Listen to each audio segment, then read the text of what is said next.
So this week, Parshas Noach, I wanted to do for the Parsha Shir, I wanted to do an interesting piece in the Rizal, in the Kittui Torah, where basically the Rizal is going to go through the idea of the Migdal Bovel and the Dor HaFluga, right? The generation that were building the tower. And there's a lot of interesting content there in that story. And we're going to see, Bez Hashem, the Rizal is going to go through some of it and explain a little bit on a deeper level, a little bit, what's happening, what was going through their minds, and why Hashem reacted the way he did. And then he's going to build up a whole system over here of essentially they were trying to have a magical effect upon the world, and how that's connected to idolatry, to avoid Azura. So it's very, very interesting, and I think illuminating in many ways. So let's see, this is in the Kittui Torah. If you have the one that I have, which is the square letters, not the Rashi letter one, it's on Daf Mem Aleph. And it says like this: Inyan Dor HaFluga, the idea of the Dor HaFluga, of this generation of the dispersion, I think that's the way they call it. Yesh Loimer, Eich Omar va'ato loy yivatzer mehem. You have over here in this parsha, in the story, a very interesting thing.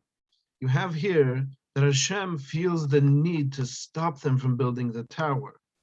Because if they build the tower, then suddenly they will have unimaginable power to whatever, to take, according to the way the Medrash explains it, to wage war against Shemayim, to wage war against the heavens themselves, which of course is symbolic, because obviously you can't build a tower that's going to stretch into Shemayim per se, the way we refer to Shemayim, to the Olam of the Meluchim and the Kisei Kovod and so on and so forth. That's not in the physical universe. You can't build a tower to get there, right?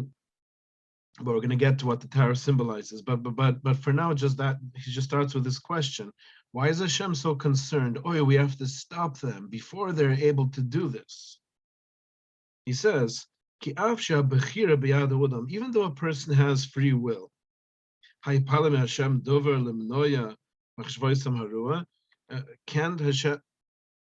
stop them from whatever plan that they have to invade the heavens or whatever it is? Or why does Hashem feel he has to stop them before it's too late, almost? As if Hashem can't just stop them from, even once they built the tower. Why does it seem to be implied that once the tower is built, it's almost like it's out of Hashem's hands, right? Which is very strange. That's his question. Even though a person has Bechira, but Hashem can intervene, right, in order to prevent the world from coming to total destruction, or whatever Hashem's concern was here, that they would be able to do.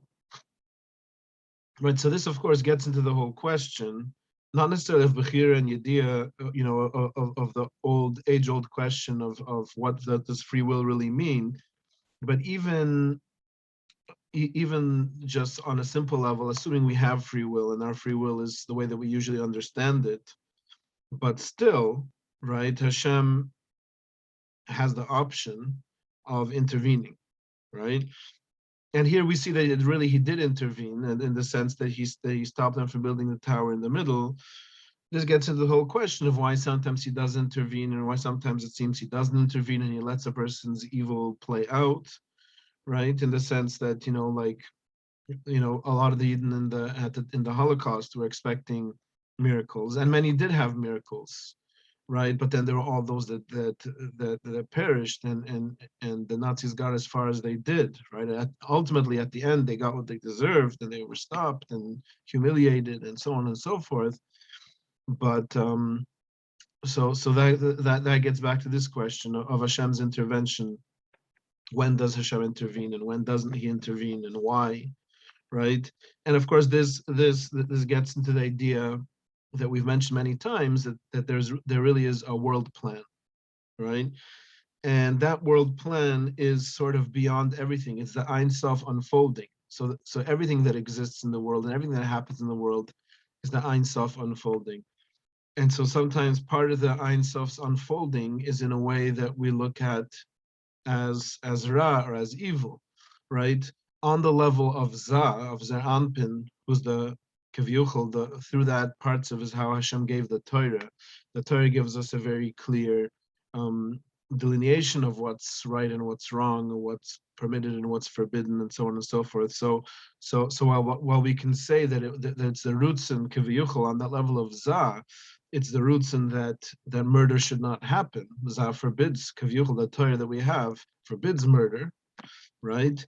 But then the Ein Sof in the Ein Sof's unfolding process sometimes unfolds itself, because you know that everything is an unfolding of the Ein Sof. So sometimes the Ein Sof unfolds itself in the realm of what we call as evil, right? Which is almost like very hard for us to grasp, because why would God want it to unfold in that sort of a way? Rabbi Nachman deals with this in L'Kitei Moharan in a number of places. He basically says an incredible thing, which is really connected to many different ideas. In the idea of the tzimtzum, right? The original tzimtzum at the beginning of creation, we have the idea that the way that the Rizal's words read is that the Ein Sof was filling all of creation, and then the Ein Sof made an empty space, so to speak. It retracted itself from an empty space, and made an empty space, and then in that empty space it created the world. So that leads into a tremendous machlokes among the Mekabulim, and the Hasidim took the side that the Tzimtzum is not literal, because how can you say that anything is empty of Hashem, whereas most of the Misnagdim, although it's not clear, Chaim Volozhiner sort of seems to say both ways in Nefesh HaChaim, but the Guru's position was very strongly that the Tzimtzum is kipshitoi, it's literal, and that space is empty. But then that leads, of course, to the tremendous question, the earth-shaking question: how can they say that it's literal? How can they say that there's a real empty space there? Doesn't that make a deficiency in Hashem's infinity? Because then Hashem has essentially limited himself, so to speak, right? So the Leshem gives an explanation of this, which is rather cryptic, but the way that it's understood usually and explained is that the Leshem says no, that the empty space itself is a revelation of the power of the Ein Sof to be nothingness. In other words, the Ein Sof can be whatever it wants.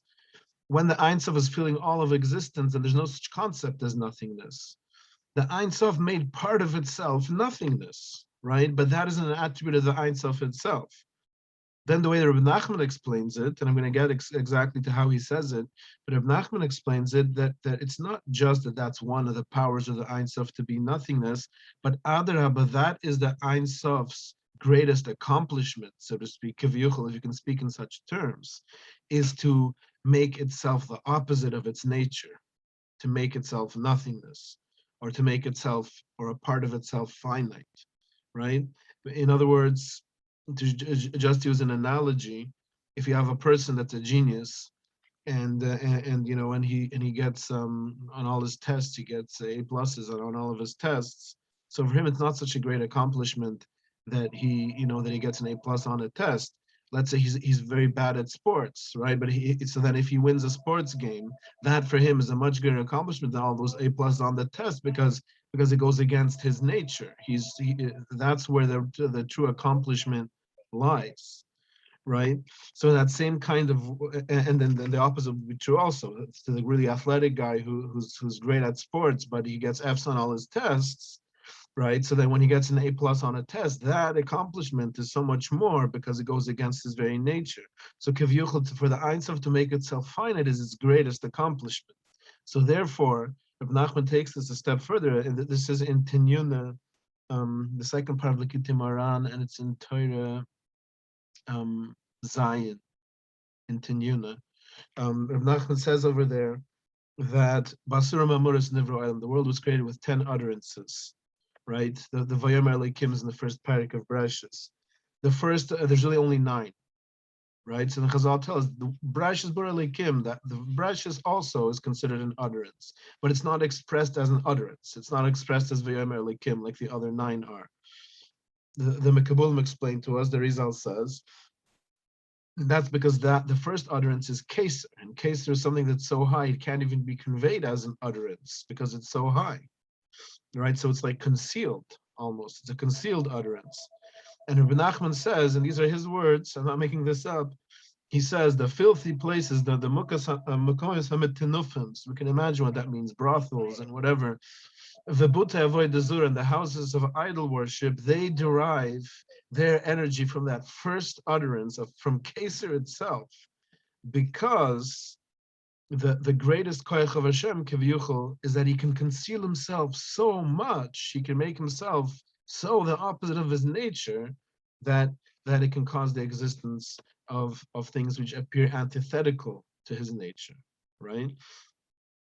In the same vein, since we're on the topic of Bechira, and I know we're going a little bit off track, but that's just because it's such an interesting idea, and this sort of is going to tie into to what the Rizal is saying over here, and then to the question he's asking here about Hashem's intervention, is Rav Shlomo Wolbe.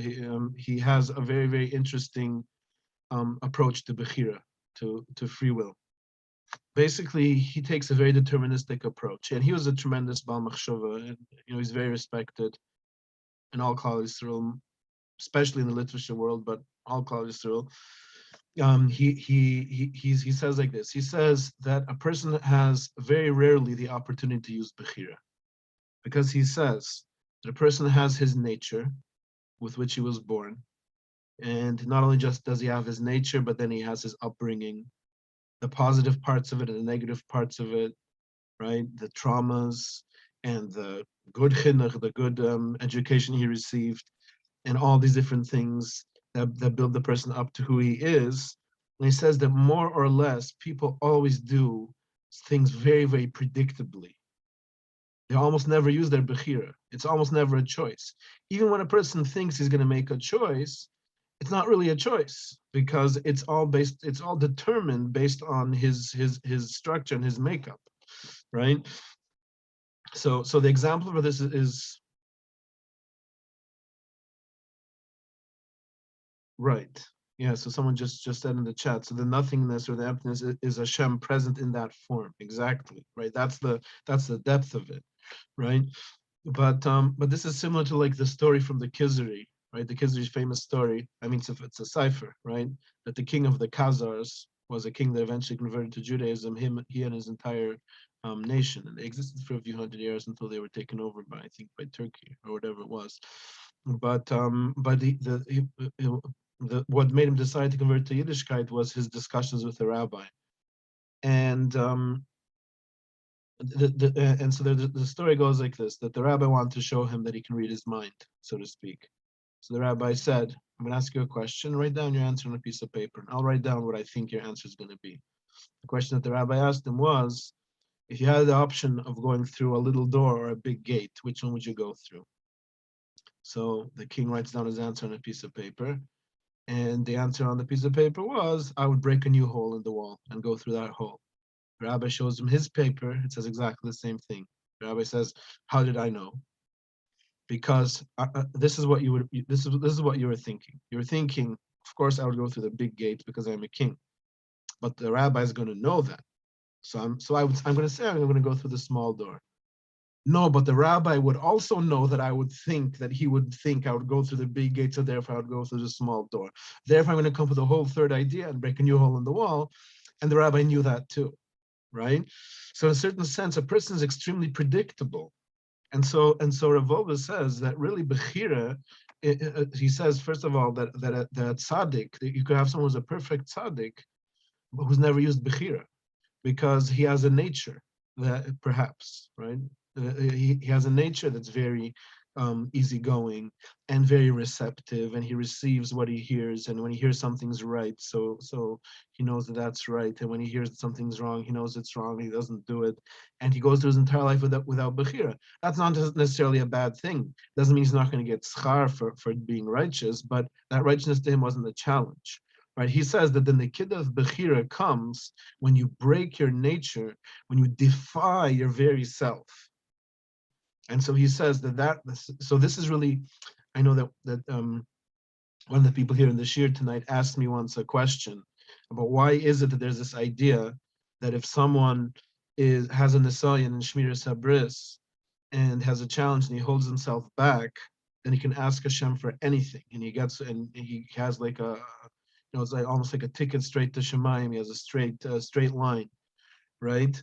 This is really the depth of it, because that is the ultimate breaking of one's nature, is when all of your bodily functions and your hormones and your mental state and everything's pushing in one direction, and you break the rules and you go against your very nature, right? That is something that there's almost no words to describe such a thing. That is really using Bechira.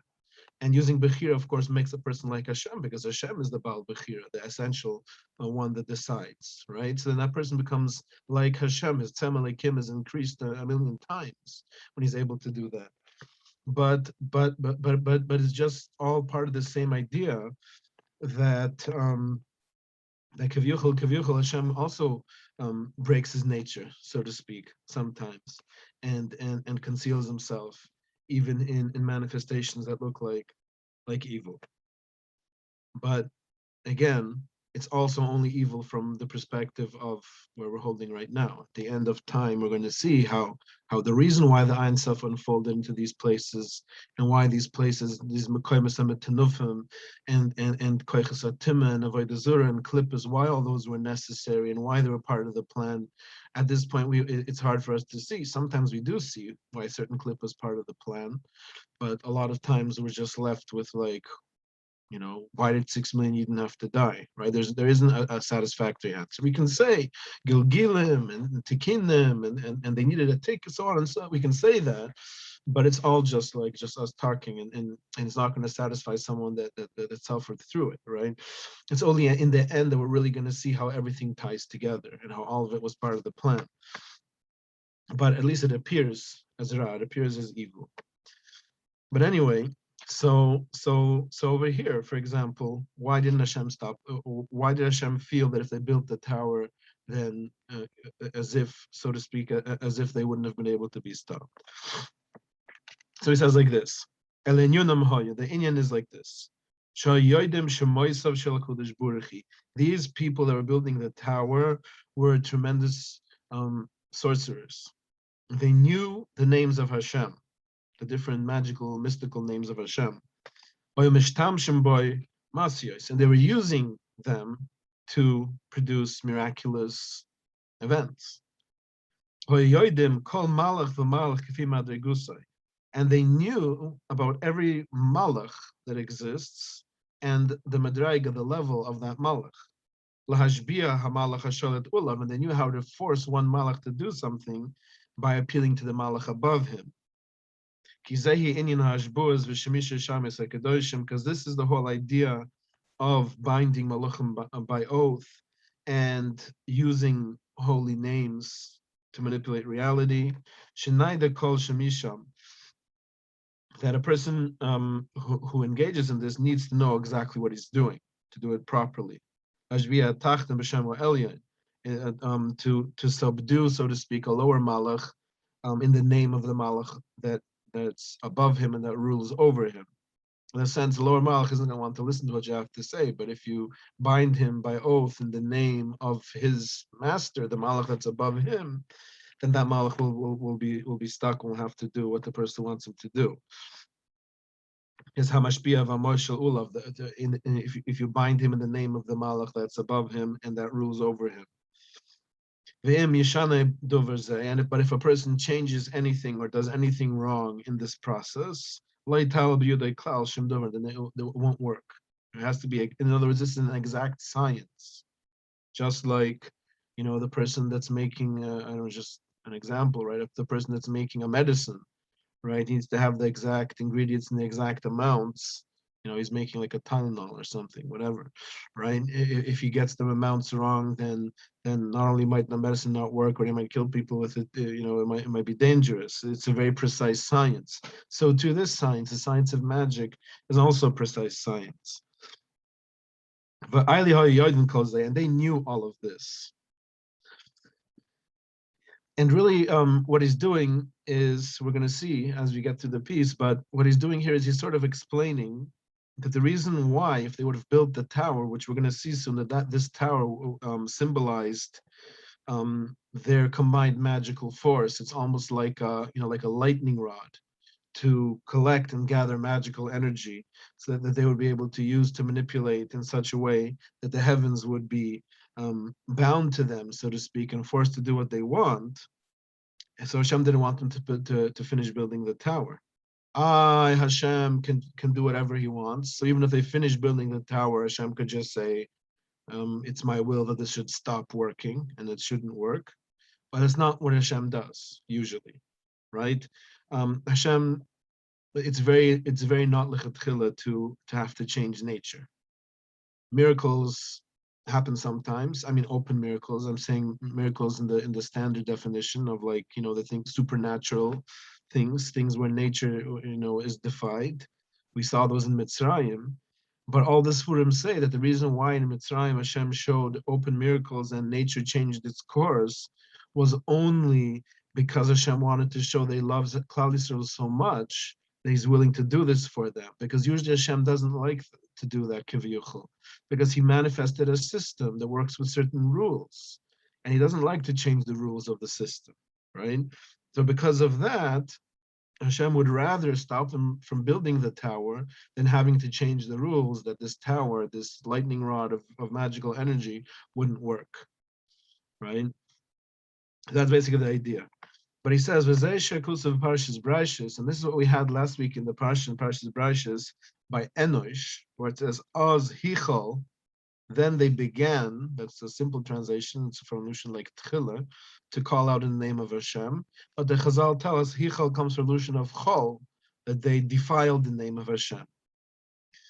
And again, the question is what that means. So Targum Onkelos understood that it meant idolatry. But he's going to say here it means magic, and then he's going to show how the two are the same thing.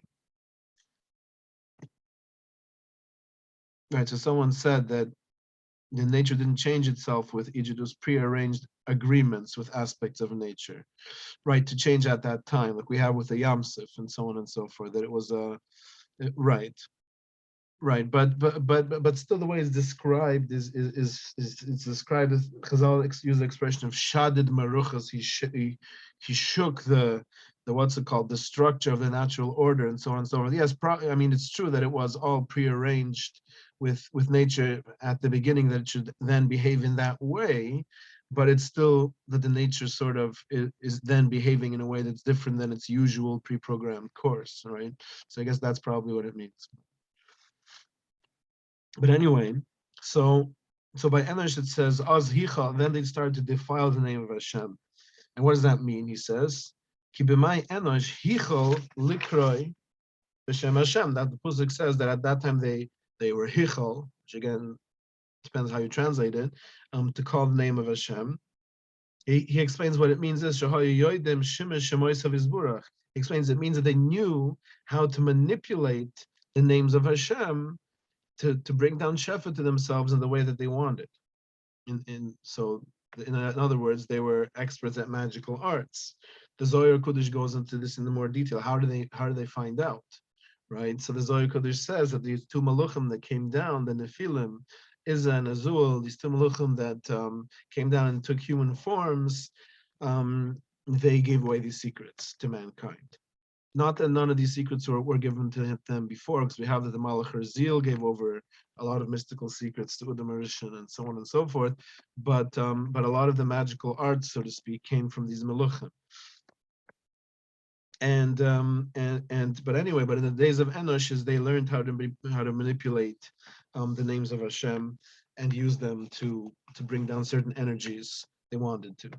Right. So again, so someone asked, but they could only do so ultimately with Hashem's permission. Right. So this goes back to what we were saying before, right? That Hashem created the system in such a way. This is part of the science of how the Shefa comes down. That there is such a way of manipulating things. For some, I guess the question now. So the question now would be, why did Hashem make it that way? Why make it that people can use magic to manipulate things and change things in nature if it's something that could potentially be harmful? Why was that built into creation? I guess because there's a lot of good things that could be done with it too. There were a lot of tzaddikim that that used Kabbalah Masas, which is also using different names of Hashem, writing Kamayas and so on and so forth. That helped a lot of people, right? So yeah, so that's the most real Bechira. Okay, so anyway, so he says that as Hichal Likra B'Shem Hashem, that they started calling out to Hashem at that time means that they knew how to manipulate his shemitz, his names. But he says Gam Perish HaMetargim. He says, but the Targum Inkelis understands. Shepirish is Chili Lavoid Avodah Zura. He says that it means that they started serving Avodah Zura, right, which seems to be a different thing. But the Arizal tells us but the intention is that through manipulating the names of Hashem, that itself led to Avodah Zura. And we're going to explain in a second. These two things are one. These two explanations are one. In other words, he's saying that magic leads to Avodah Zura. The way that it works, I mean, there could be several ways to approach this. The way that I think is the most obvious, and we've talked about this before, is that essentially Avodah Zura means pirid, means division, separation from Hashem, right? Separation from Hashem comes very much, in essence, from the ego. A person who wants to be connected to Hashem, he needs to work on bittul, on annulling his ego, so to speak, and being part of the whole, being part of everything, right? The whole Shviras Ekailim was the idea that each of those spheres said, Ani Emloich, I can be an independent entity of my own. I can have all of the or, and then that caused the spheres to break, and that created the klippas. And so then the klippas are by definition forces of separation, right? Like the mushal from the Shemesh Meal that we always say that a klippa means a peel or a shell. When it's on the fruit, then it's beautiful. We love it. Or Hashem, that on the tree, the orange has a peel that protects it from all the bugs going into it, and that protects it from being damaged by the elements. Baruch Hashem, the clip is beautiful. It's only when you take it off, and it's no longer part of the whole system. Now the peel is an independent entity, so then it's a piece of garbage, right? Because it's no longer serving its part as part of the whole. It's now an independent thing. Using magic to manipulate reality, again, like I said, tzaddikim use Kabbalah Masa sometimes to help people, so they were using it in a selfless way. But a lot of times, and certainly the way these people were using it, they were using it for their own personal gain. They were using it to open up a certain channel so that they get something that they feel that they want, whether it's money or love or romance. You know, a lot of times in these Kishiv books, that's the type of spells that exists, right? Love spells and spells for, you know, for harming somebody or for getting someone to like you, for becoming popular, right? In essence, what all these things are based on is it's based on that what I have is not adequate. I'm lacking something, and I won't be happy until I have that thing that I'm lacking, right? Which is the ultimate ego and separation and division from Hashem. Because really what the person should be thinking is, now at this moment everything is perfect because this moment is all that exists, and there's no past, there's no future, there's only now, and it's just a constantly moving now. We're so busy thinking about the future, about what we're going to do and how we're going to do it and how we're going to work this out and work that out. We do have to sort of think that way because we have to sort of, you know, live in this world too. But at the same time, there's the idea of just being in this moment. In this moment, everything is fine. I literally had this yesterday. I'm going to share this because I don't mind. I don't mind. I sometimes I feel anxious, and sometimes I feel very low energy, and sometimes when I feel low energy, it makes me anxious. So it was yesterday. It was the first day of Rosh Chodesh, and usually I enjoy Rosh Chodesh davening, but for some reason I woke up in a not such a good mood, and I went to Shil, and I didn't have patience. It's terrible. I'm ashamed to say, but sometimes a person feels that way, right? That I just felt like I just want the davening to get over with already. And then they were eating a sida in Shila. They had a sida there, Rosh Chodesh sida, but I was just like, no, I'm just going home. I just went home and I just sat on the couch and I'm like, I really don't feel like doing anything right now. I don't feel like doing working my translation. I don't feel like learning something. I just don't feel like doing anything, and it started making me very anxious. And then suddenly I just said, wait a second, let's just experience that. I'm just experiencing now a sensation, this moment, forget past, future, right now. I don't feel like doing anything. And there's nothing wrong with it, because sometimes that's what happens. Sometimes things happen not the way we want them to. And just be in the moment and be present and don't think about, oh, but what's going to happen? I'm going to get behind on my work. And then what am I going to I was just there. And I got to such a serene place that a few minutes later I was able to sit down and start doing my translating.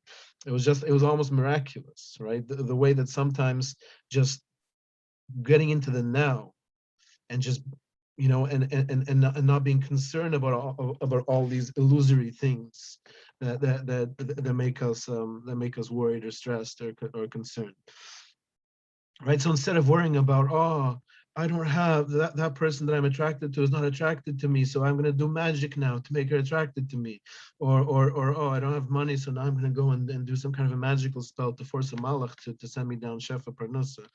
Just like, it's okay, just you're okay right now as is, because this is the roots in Hashem right now for this second. You can do your ishtadlus. Like we mentioned, sometimes Kabbalah, using Kabbalah masses, and not that I'm saying anyone here should use Kabbalah masses themselves, but to go to a tzaddik who can write you a kamaya, there's nothing wrong with it. You can hold on to the kamai from the tzaddik, but it's just hishtadlus. It's just an effort that you're doing, just like another piece of effort you would do to have parnasas. You would look for a better job or ask your boss for a raise or whatever it might be. So another piece of hishtadlus is to ask a tzaddik for a bracha, or to ask a tzaddik to write you a kamai or whatever it is. Right? But it can't be the be all and end all that this must be, and I'm willing to shake heaven and earth to get this, because there has to be that level of just being content with what is as it is, right? That is the key to real simcha, right? It's just to be content in the moment as the moment is, and accept the situation, but not accept it in a defeatist kind of a way, like, oh yeah, my situation, this is the situation now, and it sucks, right? Don't add the add it sucks. Don't add that, right? This is the situation now. This is what it is. No judgments, just this is what it is. And that acceptance is ultimately the key, I think, at least as like I see in my life, to really just to grow spiritually and to be more connected to Hashem. So in other words, but then Kishiv is going to lead to Avodah Zarah. It's going to fall into that, because it's going to lead to division. That's on one level, on a deeper level, right? But then there's another way to understand this too, which is that if you start using Hashem's names as tools, right? So then you're sort of also dividing those names off of from what they really represent. Because don't forget, the names of Hashem are channels of energy coming from Hashem. It's all connected to Hashem. It's all connected to the Ein Sof, right? So to make it like, instead of this being something so divine and holy and untouchable, suddenly these are like tools in your pocket, like this is your magical screwdriver, and this is your magical drill, right? It separates off those names from their source. It separates them off from Hashem's oneness, and that itself leads into Avodah Zarah. So two ways of understanding it, but I think even these two ways are sort of connected. Someone asked if cheshbon is sort of connected to, that, because what I shared about that I felt yesterday. I wonder. I mean, cheshbon does have. It is mentioned that the full name of the chodesh is Mar Cheshvan, right? Mar means bitter. It does have a sort of a quality of din to it, to a certain extent. especially because we're coming down off of a high, because we just had the Yom Tovim where we were flying in Shemayim, right? We were connecting to Hashem in a very deep way. Now suddenly we're back to like the everyday. So that actually, if you, now that I'm thinking about that, that could very well be a very big part of what I was feeling. It was just like, now I'm just expected to just be a regular person again. And I was flying with a Lilith and Esrig and dancing with the Torah, and now I'm just, I have to sit down and start typing at the computer, right? So yeah, so I guess it makes sense.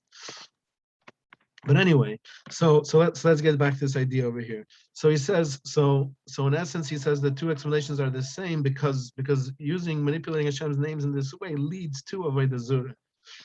And he says, "V'hinay shimish zei loy hoyo oile beyuda, loy hoyodim tzirif oisius v'hashayim belushin hakodesh." What Hashem did to them is he confused their language. He made them not able not to know Lushan HaKodesh anymore. Why was that what Hashem did?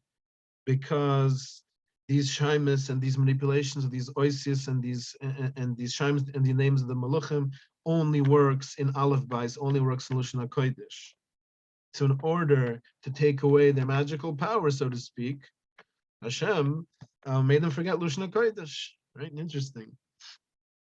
Because the Rebbe Chaim tells us it's impossible to manipulate these shaimis in any other language. Okay. And that's what it says. Vayhi kol ha'uretz sufa achas. It says the entire world had one language, which he says that's gematria Lushna Kodesh. I'm not sure if it's just the word sufa achas or the entire pusik. I'm not going to start calculating it now. But apparently that's Gematria Lushna Kodesh, which shows that the Sufa Achas, the one language that they had, was Lushna Kodesh. And then it says V'dvurim achudim, and they had words of oneness, so to speak. I mean, literal translation, we would say that they spoke one type of words, one language. But the Chaim Vital, but the Arizal understands that it means V'dvurim achudim, words of oneness. He says Hemamish Shimish Moisav Yisburach. They were manipulating the names of Hashem, Shem Achdisoi, which are essentially bound to His oneness, Yisburach, the Yichid Shmoisav Hakadoshim, right? So they're manipulating His oneness. That's what it means. V'dvurim achudim, right? And words of oneness is they were manipulating the words of oneness, unfortunately, into separation. And so then he says, and then the Pasuk continues, V'yoimri hova nivna luni ir v'migdal. Then it says, they said, let us build ourselves a city and a tower, right? He says, this means avoid the zura shahoyer etzoinam lasso. It's interesting. He says that the tower itself was, in a certain type of a sense, meant to be an avoid the zura. And I guess this fits with what we said before, that if the towers somehow represent this idea of them gathering their magical intents together and making some sort of like a lightning rod for magical energy, which they want to use to manipulate the world and literally have the heavens and the Malachim under their control. So then it's essentially, like we said before, it leads into Avodah Zorah. And the Pusik tells us that the head of the heavens that they were planning to, the head of the tower they were planning to make was supposed to be in the heavens. They wanted that their avodah zura, that their manipulation of those shaimis should manipulate the energies of holiness that exist above. Through the manipulation of Hashem's names. And he says, because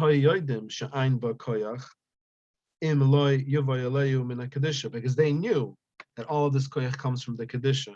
In other words, when people are doing magic, even though kishuf is prohibited by the Torah, and of course when people are doing kishuf, they're involved very much with klippas of koychas atimah.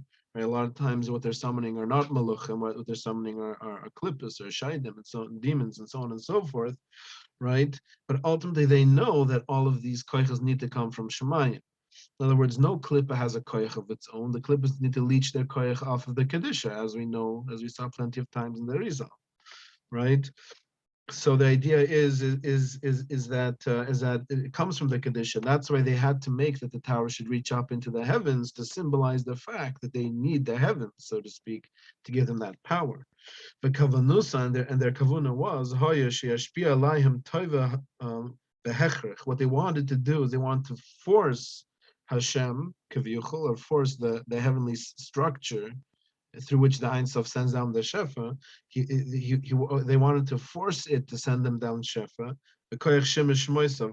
through manipulating the names of Hashem. They wanted it to be that they didn't have to behave. Because usually the way the system works, usually, if a person doesn't want to get involved in kishiv, so we know that there's char v'oinish, there's reward and punishment. So we know when a person behaves and he does the roots in Hashem, and he tries to be close to Hashem, he tries to grow, then that way he gets goodness, he gets shefa, and he gets brucha, and he gets things that he needs. And when he doesn't behave, and when he goes against Hashem, and he doesnn't grow in rachnias, and so on and so forth, then he cuts off that shefa. That's usually the way it works. They want to cheat the system. What they want to do is they want to not be good, not have to be good, and still get the bracha. And that was through their manipulation of these channels and these pipelines of energy coming down to the world. So he says that they wanted that it should be behechrich, that they should be forced to get shefa, afim loy hoyed toivim, even if they didn't behave. Because they wanted to just have fun and go after their physical desires and their material desires and not have to worry about growing spiritually. They wanted to have it easy, right? And so they didn't want to make themselves subordinate to the system of behaving in a certain way because Hashem expects us to grow. Right? They want to do what they want to have fun. They wanted to let loose and do whatever they wanted, and not have that headache of having to grow spiritually and having to control one's desires and urges and channel them only in specific ways, which is something that's very challenging. They wanted to have an easy way out, right? Because it requires a lot of energy. A lot of energy needs to be expended for a person to train himself, right, to not overindulge in physical desires. But they want to have fun. They want to delight in all of the delights of Olam Hazeh, right? In hedonism, right, and opulence, and totally just go overboard with all of the physical desires. That's what they wanted, and so, but they still wanted Hashem to send down shefa to them, and not do something like bring another mabul or whatever they were afraid of exactly, right? Tashpia lehem toiva bekoyach shemesh hashemes komer. So, and they wanted Hashem should be forced to send them down toiva through their manipulation of these shemes. So I just see someone just sent a message going back to Cheshvan. We're talking about Cheshvan. That it's Mar Cheshvan, so there's that bitterness associated with it. And the pusik, right? Because we have that every single chodesh, every month has a different order of the oasis of Shem Havaya. Havaya has 4 letters. Ordinarily, a 4-letter word has 24 combinations, but since there's 2 highs, so there's really only 12 combinations of Havaya, different permutations of the oasis, different orders. So the one and each of the permutations is associated with a certain pusik, where that pusik has Rosh Taivas of the words in that order. So the one is for Cheshvan is Idvash Hayom Lashem. I don't remember exactly the whole pusik, but it talks about Dvash, talks about honey, which is sweetening. So it makes sense to say that it could be that tzirif, that particular tzirif of Havaya associated with that pusik is associated with Cheshvan, because in order to sweeten that bitterness. Okay, very good. Okay, so back to all of this. So he tells us over here like this. So he tells us We were told by Chazal, it really true. The truth is in the Psikim, Nimrod is not really mentioned in any detail, in very much detail whatsoever. But Nimrod was in Chazal was understood to be this big bad guy at that time, who was basically in the mastermind behind all of these plans. And of course, he was the one that threw Avram Avinu in the fire, also according to the Medrash. We're going to get to that. But basically, Nimrod was the one behind all of this.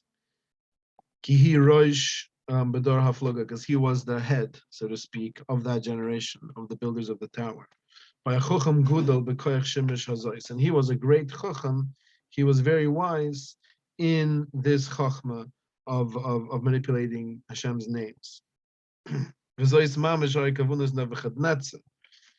And that was also the goal of Nebuchadnezzar. Gilgal Nimrod Harusha.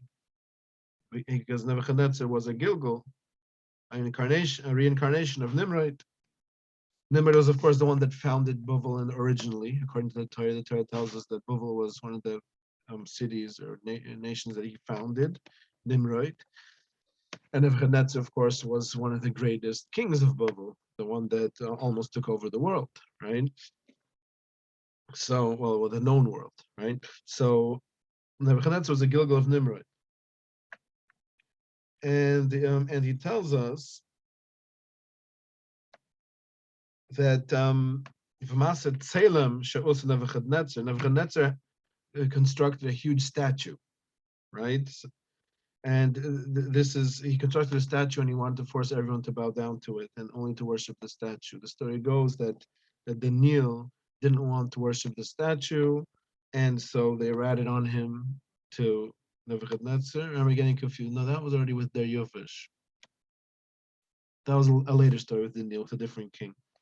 But there was a statue Nebuchadnezzar built, and he wanted everyone to worship the statue. I think it was a statue of himself. I think that's what it says.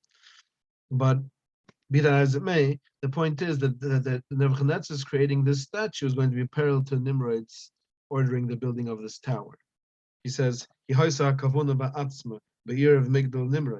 the same type of an idea as this tower that Nimrod ordered to be constructed. The statue was also meant to symbolize the idea of bringing down the divine powers into mankind and having mankind control the divine powers, which essentially is the idea, if you think about it, of a statue.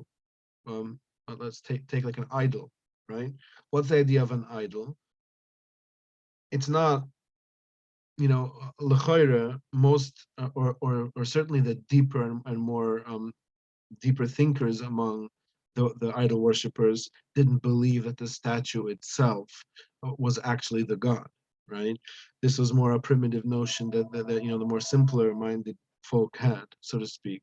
Like the idea, in the story of Avram with Terach, I guess, was more of that simple-minded type that Avram Avinu could make the whole trick and smash the statue and put the hammer in the other one's hand and say he did it, right?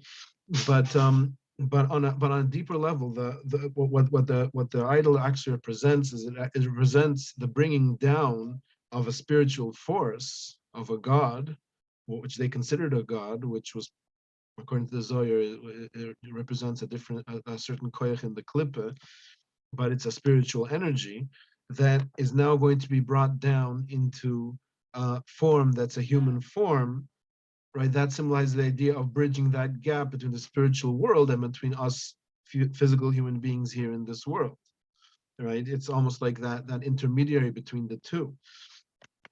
So the statue that Nebuchadnezzar built was the same thing. Like this tower was an idea of essentially connecting the heavens to the earth and bringing down koyach from Shemayim to manipulate.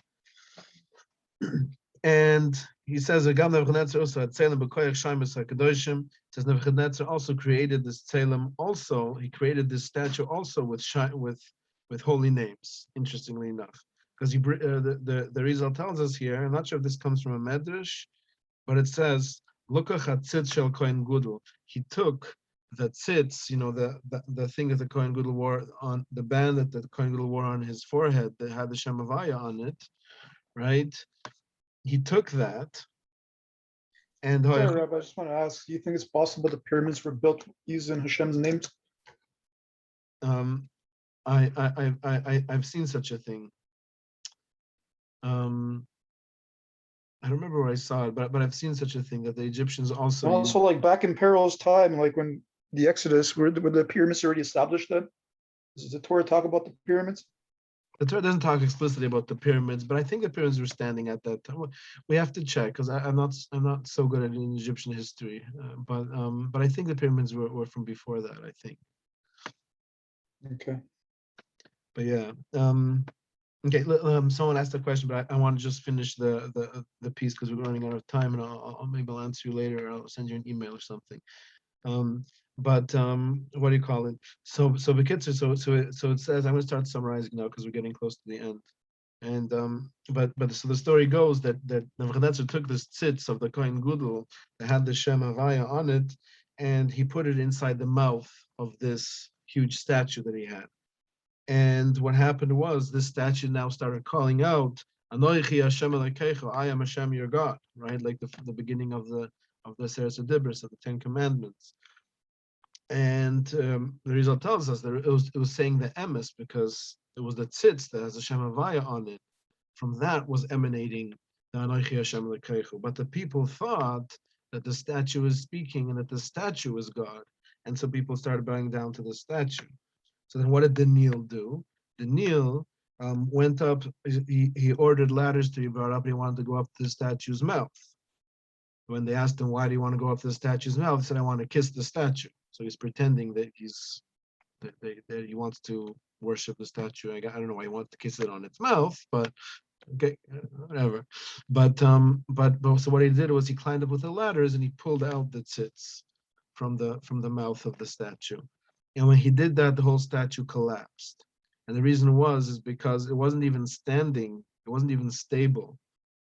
It wasn't architecturally stable because the statue was 60 amos tall and only 6 amos wide. So you know how like if you like take just like Legos and you just build up a huge tower just of one block on top of another block, eventually it's just going to fall over because it's too high. It's not you have to have a stable base. The statue was only standing magically because of this tzitz that was in its mouth. So when he took out the tzitz from the statue's mouth, the whole statue fell over. And again, he doesn't bring a source for this, but this must be a medrash or something. And I got it though, because I've never heard of this story before until I saw this now in the Rizal.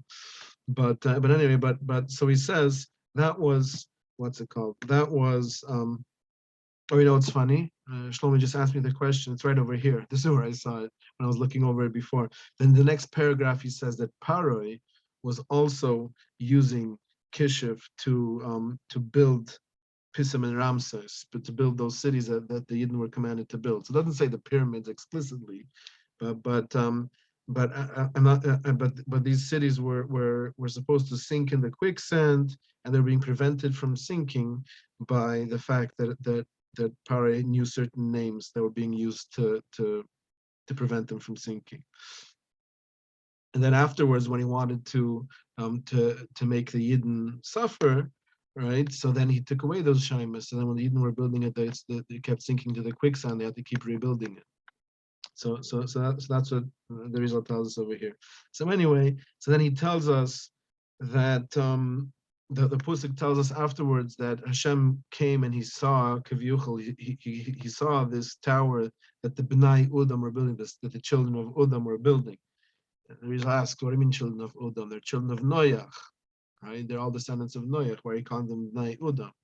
But no, he wants to say that the intention of calling them Bnai Udam was because of the word Adama, earth, to imply that they wanted to indulge in earthly passions and get away with it and still have everything coming down to them from Shemayim. They tried to use Shemayim to manipulate that. And so, what's it called? And so, but that was only possible as long as they were speaking Lashon HaKodesh. So Hashem made sure to change their language so that they wouldn't be able to do it anymore.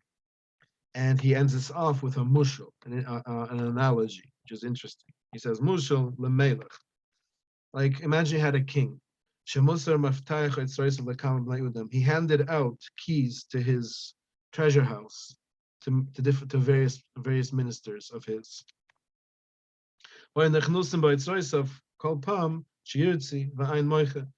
they started taking advantage, and they were going in and taking out treasures. I guess they were so. I guess to a certain extent, the king expected them perhaps to take out a few treasures here and there for whatever needs, but they were abusing what they were abusing it, and they were going in whenever they wanted and taking out whatever they wanted. So Maus Melech, what did the king do? In order to prevent them from going in whenever they wanted to. Shinam Hamanilim, he changed the locks. Simple. He changed the locks so the keys didn't work anymore. Then they couldn't open the door. The same thing Hashem did over here. Shashina as Hashemus Lamala. He says, this is very interesting. But it says that because before he was just saying that he made them forget Lashon HaKodesh, but now he's saying that Shishini as Hashemus Lamala. He actually changed the names above, so that the same names that they were using before wouldn't work. I guess it's a double prevention. First, let's make them forget the Aleph Bais, so that they can't use the Shaimas. And just in case any of them do figure it out, so Hashem's gonna sort of change the names too. Okay, interesting. And so he says, so essentially, and they weren't able for oid bilbul and they also confused their language. And with that, and if they would try to perform these magical operations in a different language, it wouldn't work at all. So the Lashon Kodesh was forgotten from them, and they weren't able to do anything. So in other words, basically, just to wrap up, right? The idea is that we see from the Mushal, because someone asked before, right, that ultimately Hashem must allow or give permission. I mean, if Hashem built into the structure of the world that using these shaimas can cause these different things to happen, so it must be that Hashem gives permission to a certain extent to use these things. So from the analogy of the king, we understand he gave out those keys in order for those keys to be used, right? He wanted those ministers to have access. So again, these channels are there for proper use, right? Like the way we see the tzaddikim use these things to heal people, to help people, to save people, right? They have a purpose, right? But then there's a tendency to abuse them. And because the people of the tower were abusing them, so Hashem changed their language so they wouldn't be able to use them anymore. Okay. So I guess so that's the end of the piece. I guess we'll finish with that. And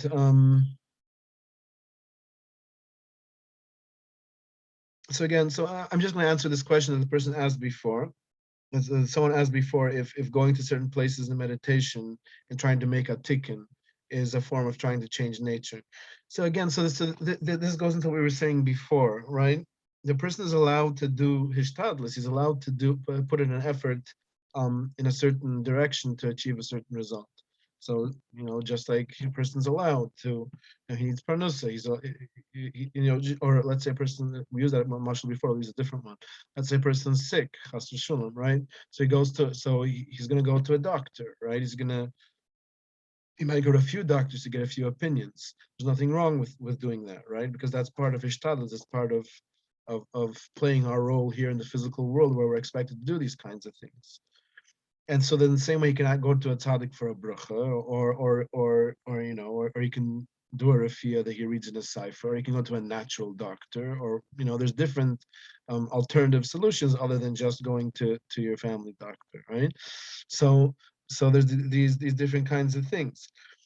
And so also there's the same way is to do a meditation, if a person knows how to do it, to do a meditation that can accomplish a certain type of a tikkun or whatever it is, it's part of hishtadlus. Where it becomes a problem is where the person's insistent on it, that this result must happen, and where he's not ready to accept the fact that the result doesn't happen. And he's willing to shake the heavens and the earth to make this happen, because if this doesn't happen, then I'm very upset, right?